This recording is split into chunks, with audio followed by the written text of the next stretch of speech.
बोलिए गिरिराज धरण की, उसी की कृपा हो रही है। ये गौ माता की कृपा है। एक बार गौ माता के नाम जोरदार ताली बजाइए सभी। ये गौ माता का आशीर्वाद मिल रहा है जो हम सभी हैं उनके लिए।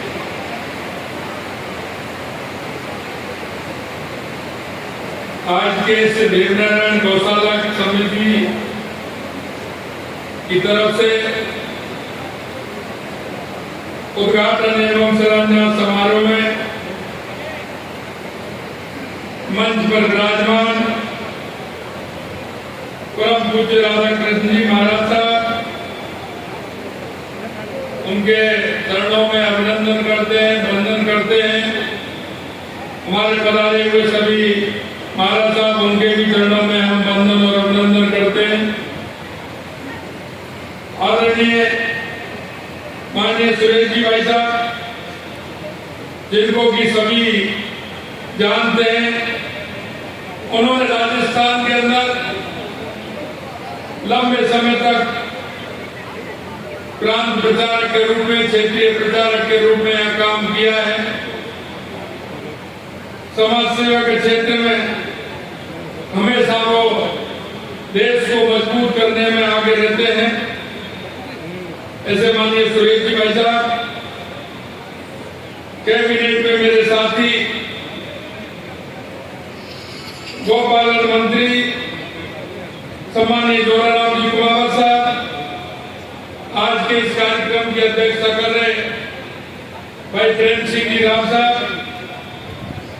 हमारे राज्यसभा के सांसद सम्मानीय राजेंद्र गहलोत जी, भीलवाड़ा से हमारे लोकसभा के सांसद सम्मानीय दामोदर जी अग्रवाल साहब, हमारे विधायक जो गाय सेवा करते हैं ऐसे अशोक जी कोठारी साहब, हमारे यहाँ के विधायक लोकल विधायक भाई गोपीचंद जी मीणा साहब,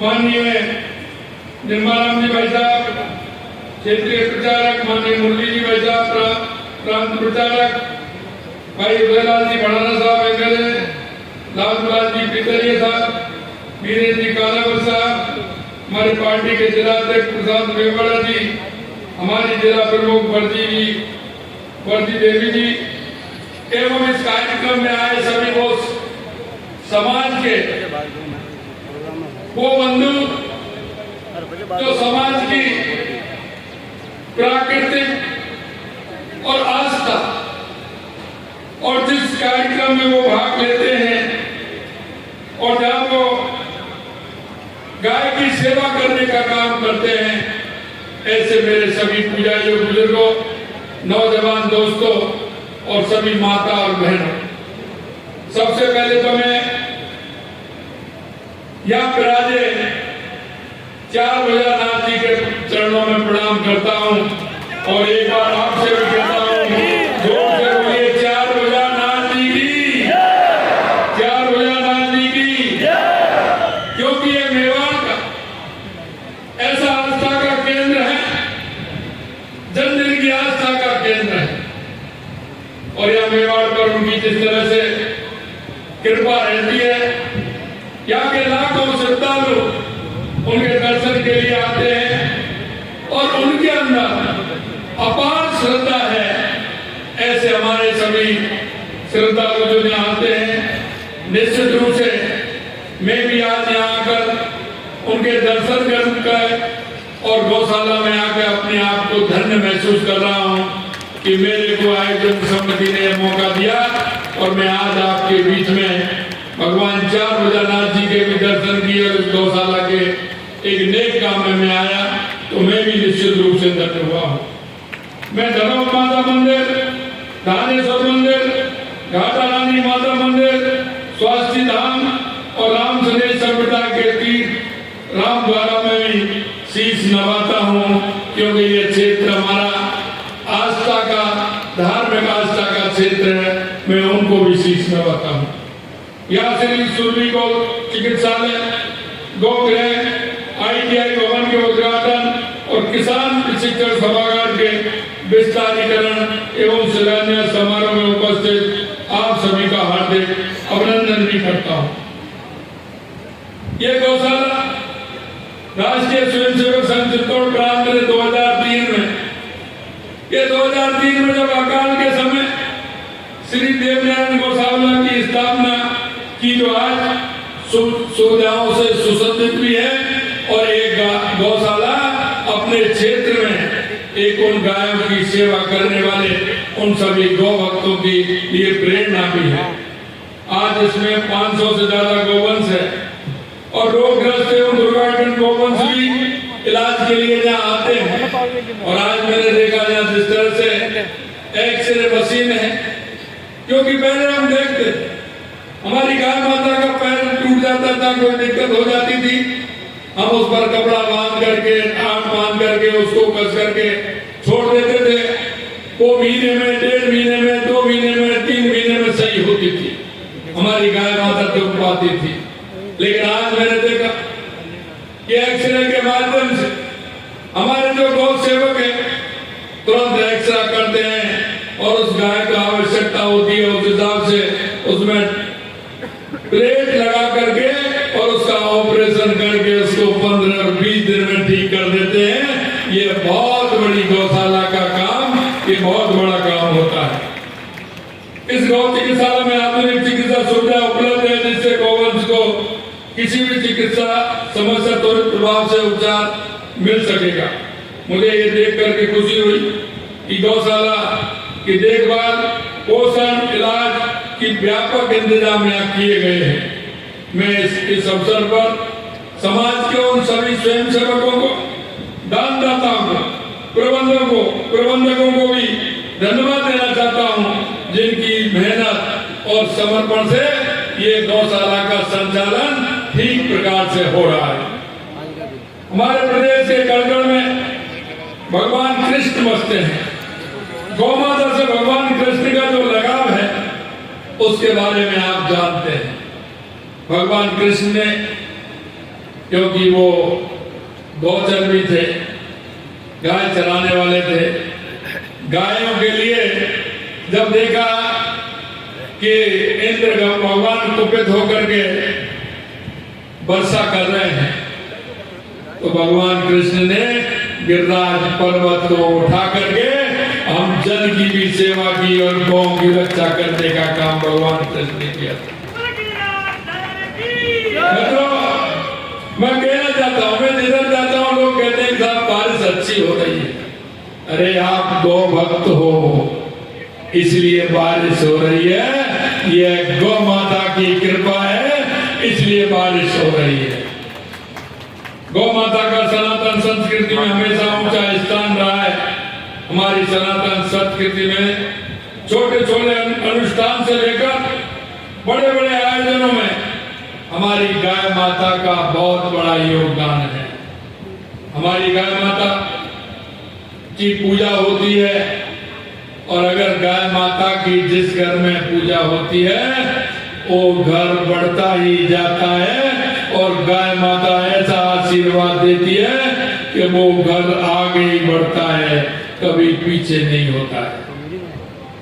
क्योंकि अगर घर में गौ माता होगी तो आदमी गाय का दूध पिएगा, घी खाएगा, दही खाएगा, तो व्यक्ति स्वस्थ रहेगा।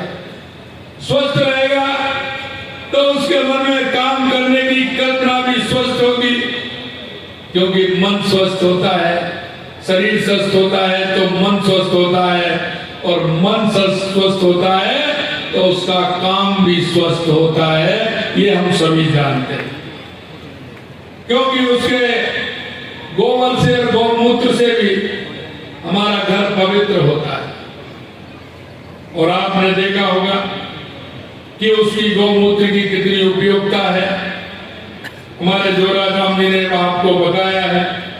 हमारे घरों में प्रतिदिन जो चूल्हा जलता है जिससे खाना बनता है, पहले गौ के कंडे से जो खाना बनता है और गाय का, क्योंकि हवन में भी गाय के गोबर वाले कंडे काम में आते हैं, उससे वो वातावरण बनता है, उससे जो वायुमंडल है, वो वायुमंडल शुद्ध होता है और गाय का गोबर प्रदूषण को समाप्त करने का काम करता है।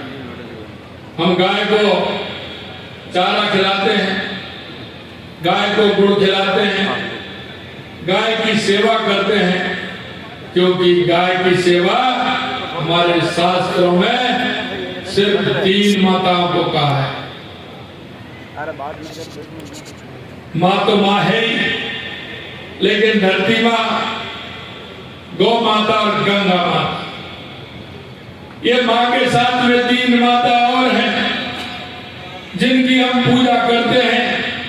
अगर इसका मन से महत्व आप समझोगे तो माता का जो लाड और प्यार है ये धरती माता से भी मिलता है, गौ माता से भी मिलता है और गंगा माता से भी मिलता है।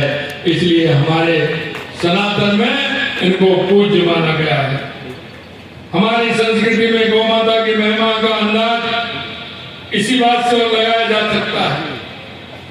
आप देखते हैं पंडित जी के पास जाते हैं, ये हमका नहीं है, ये सनातन से चला आ रहा है कि गाय माता जब जंगल से गांव की ओर आती है, उस बेला को, क्योंकि जब वो आती है तो धूली उड़ती है और उस बेला को गोधूली कहते हैं। जब पंडित जी व किसी के फेरा नहीं निकलते हैं, समय ठीक नहीं होता है, तो क्या कहते हैं, गोधूली में फेरा पाड़ लेना, आपकी नौलेज 10 सिद्ध हो जाएंगी। अब आप देख लीजिए कितना बड़ा महत्व है, कितना बड़ा महत्व है कि गोधूली के अंदर अगर कोई भी हम शुभ काम करेंगे तो वो शुभ काम अच्छा होगा। ये भी हमारी संस्कृति में आता है कि गोधूली बेला बहुत ही शुभ मानी जाती है। गाय का महत्व भारतीय जनमानस में सदियों से रचा बसा है। गाय और पूरे गौवंश को हम आस्था और श्रद्धा के रूप में देखते हैं।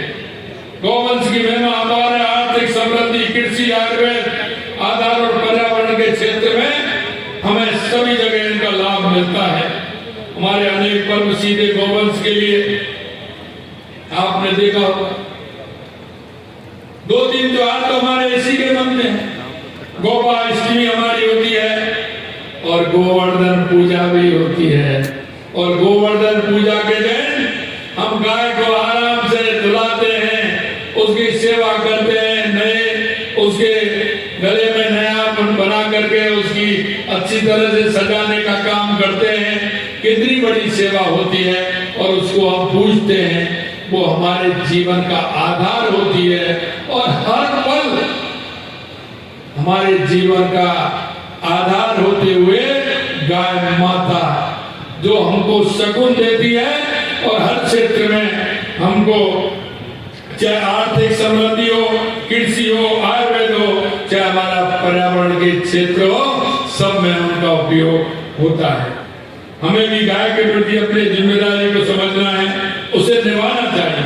हमारी जिम्मेदारी है गौ माता की देखभाल हम ठीक प्रकार से, और आप करके देख लीजिए।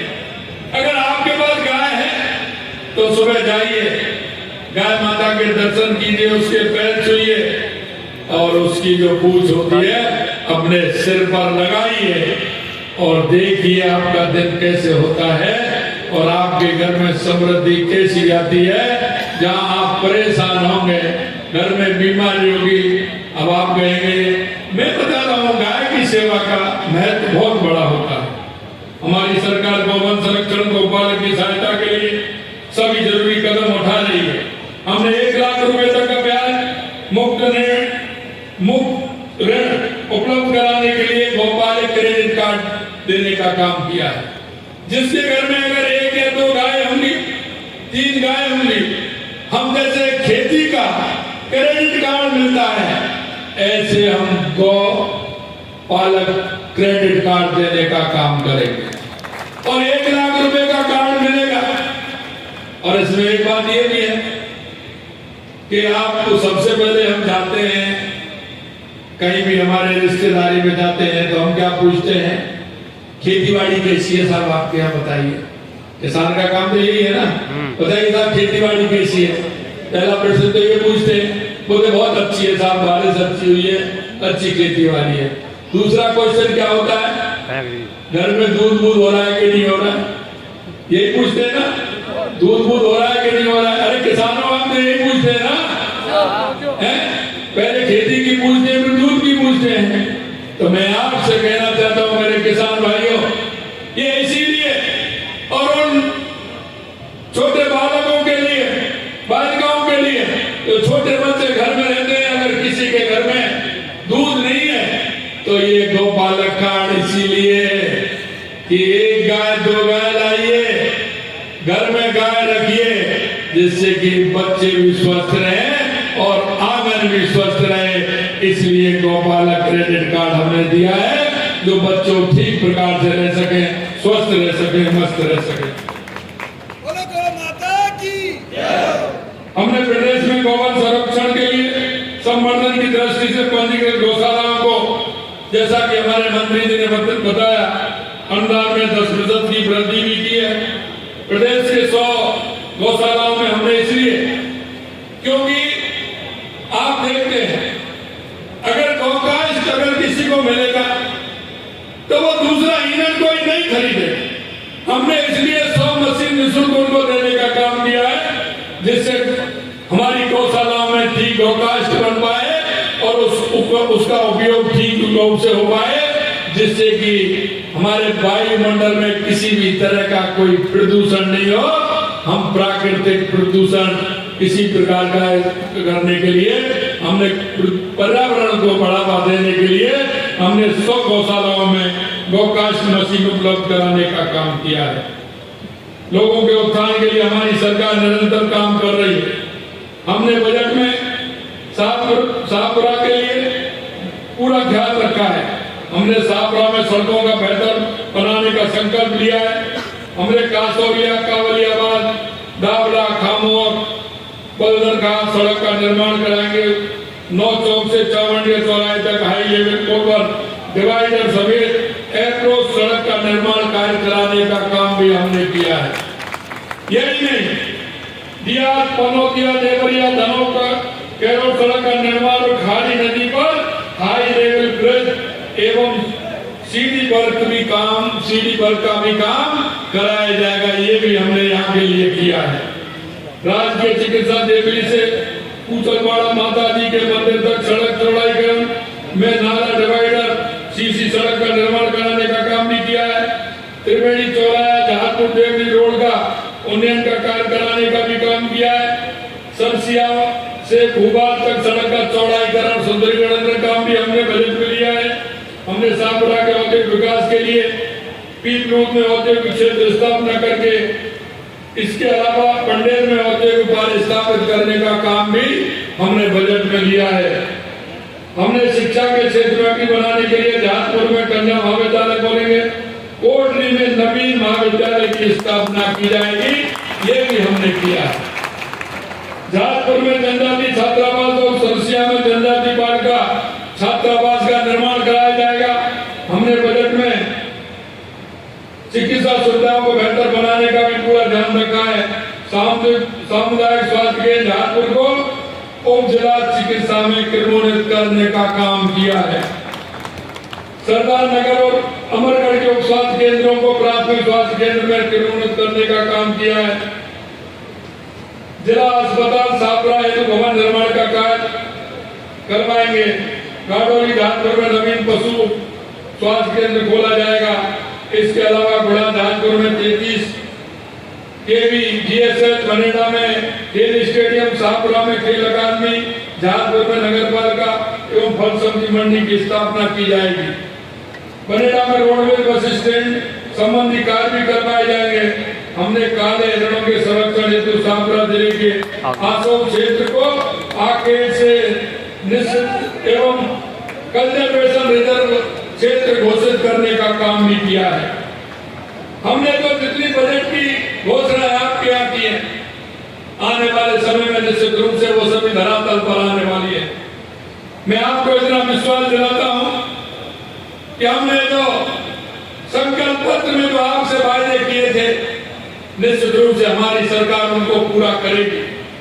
मेरा आप सभी से आग्रह है कि आप एक नागरिक होने के नाते हमारी केंद्र की या राज्य की सरकार की जो योजनाएं हैं उनका क्रियान्वयन ठीक प्रकार से हो, इसकी चिंता भी आप लोग करें, क्योंकि हम इस प्रदेश के, जिले के और इस क्षेत्र के हम नागरिक भी हैं।